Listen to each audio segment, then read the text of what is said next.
ದೇವಲೋಕದ ರಾಜನಾದ ಇಂದ್ರನಿಂದ ಪೂಜಿಸಲ್ಪಟ್ಟ ಪವಿತ್ರ ಪಾದಕಮಲಗಳುಳ್ಳವನನ್ನು, ಸರ್ಪವನ್ನೇ ಜನಿವಾರವನ್ನಾಗಿ ಧರಿಸಿದವನನ್ನು, ಚಂದ್ರನನ್ನು ಶಿಖರದಲ್ಲಿ ಧರಿಸಿದವನನ್ನು, ಕರುಣಾಮಯಿಯನ್ನು, ನಾರದಾದಿ ಮುನಿಗಳಿಂದ ವಂದಿಸಲ್ಪಟ್ಟವನನ್ನು ಮತ್ತು ದಿಗಂಬರನಾದ ಕಾಶಿ ಕ್ಷೇತ್ರದ ಅಧಿಪತಿ ಕಾಲಭೈರವನನ್ನು ನಾನು ಪೂಜಿಸುತ್ತೇನೆ.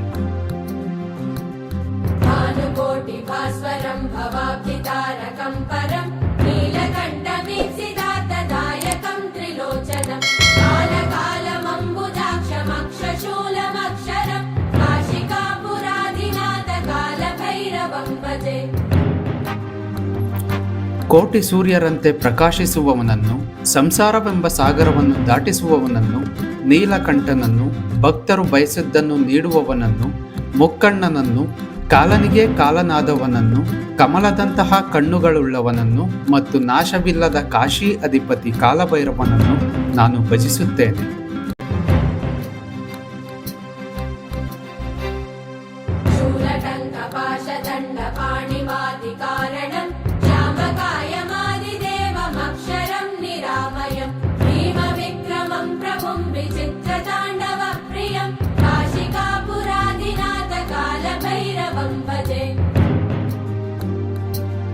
ಕೈಯಲ್ಲಿ ಶೂಲ, ಪಾಶ ಮತ್ತು ದಂಡಗಳನ್ನು ಹಿಡಿದಿರುವವನನ್ನು, ಸೃಷ್ಟಿಗೆ ಆದಿಕಾರಣನಾದವನನ್ನು, ಶ್ಯಾಮಲ ವರ್ಣದ ದೇಹವುಳ್ಳವನನ್ನು, ಅವಿನಾಶಿಯನ್ನು, ರೋಗರಹಿತನನ್ನು, ಅತ್ಯಂತ ಪರಾಕ್ರಮಶಾಲಿಯನ್ನು ಮತ್ತು ವಿಚಿತ್ರವಾದ ತಾಂಡವ ನೃತ್ಯವನ್ನು ಇಷ್ಟಪಡುವ ಕಾಶಿ ಅಧಿಪತಿ ಕಾಲಭೈರವನನ್ನು ನಾನು ಭಜಿಸುತ್ತೇನೆ.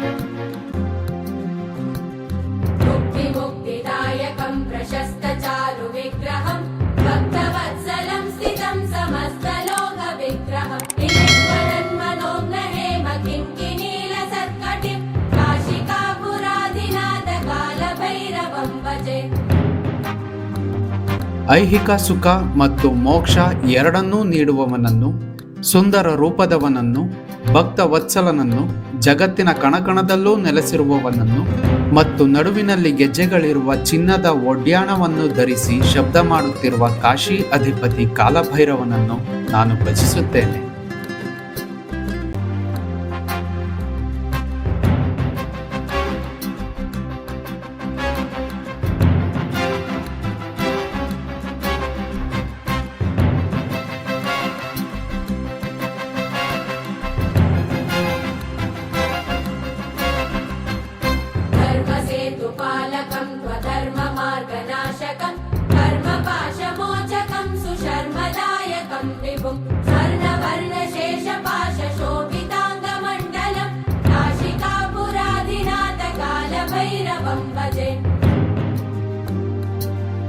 ಧರ್ಮದ ಸೇತುವೆಯನ್ನು ರಕ್ಷಿಸುವವನನ್ನು, ಅಧರ್ಮದ ಆದಿಯನ್ನು ನಾಶ ಮಾಡುವವನನ್ನು, ಕರ್ಮದ ಬಂಧನಗಳಿಂದ ಬಿಡಿಸುವವನನ್ನು, ಸುಖವನ್ನು ನೀಡುವವನನ್ನು ಮತ್ತು ಚಿನ್ನದ ಬಣ್ಣದ ಶೇಷನಾಗನಿಂದ ಶೋಭಿಸುವ ದೇಹವುಳ್ಳ ಕಾಶಿ ಅಧಿಪತಿ ಕಾಲಭೈರವನನ್ನು ನಾನು ಭಜಿಸುತ್ತೇನೆ.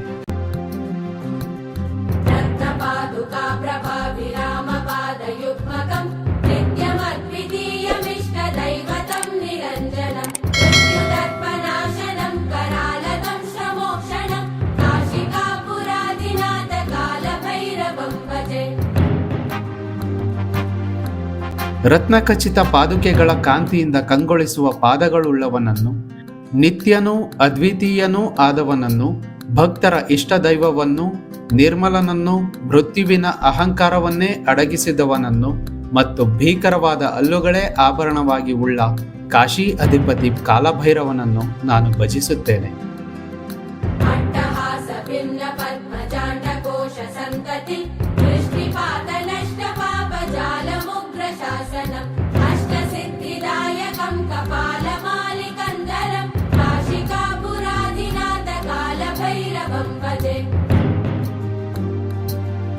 ತನ್ನ ಅಟ್ಟಹಾಸದಿಂದಲೇ ಬ್ರಹ್ಮಾಂಡವನ್ನೇ ನಡುಗಿಸುವವನನ್ನು, ಕೇವಲ ದೃಷ್ಟಿಪಾತದಿಂದಲೇ ಭಕ್ತರ ಪಾಪ ಸಮೂಹವನ್ನು ಸುಡುವವನನ್ನು, ಕಠಿಣ ಶಾಸನ ಮಾಡುವವನನ್ನು, ಅಣಿಮಾದಿ ಅಷ್ಟಸಿದ್ಧಿಗಳನ್ನು ನೀಡುವವನನ್ನು ಮತ್ತು ಕೊರಳಲ್ಲಿ ಕಪಾಲದ ಮಾಲೆಯನ್ನು ಧರಿಸಿದ ಕಾಶಿ ಅಧಿಪತಿ ಕಾಲಭೈರವನನ್ನು ನಾನು ಭಜಿಸುತ್ತೇನೆ.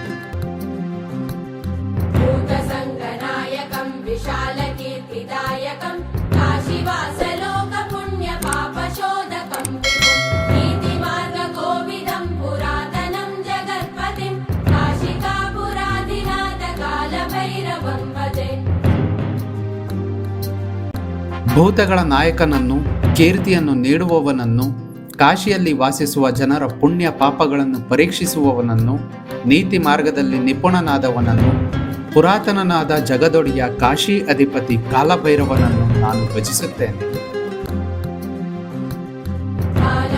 कालभैरवाष्टकं पठन्ति ये मनोहरं ज्ञानमुक्तिसाधनं विचित्रपुण्यवर्धनं शोकमोहनैन्यलोभकोपतापनाशनं ते प्रयान्ति कालभैरवाङ्घ्रिसन्निधिं ध्रुवम्.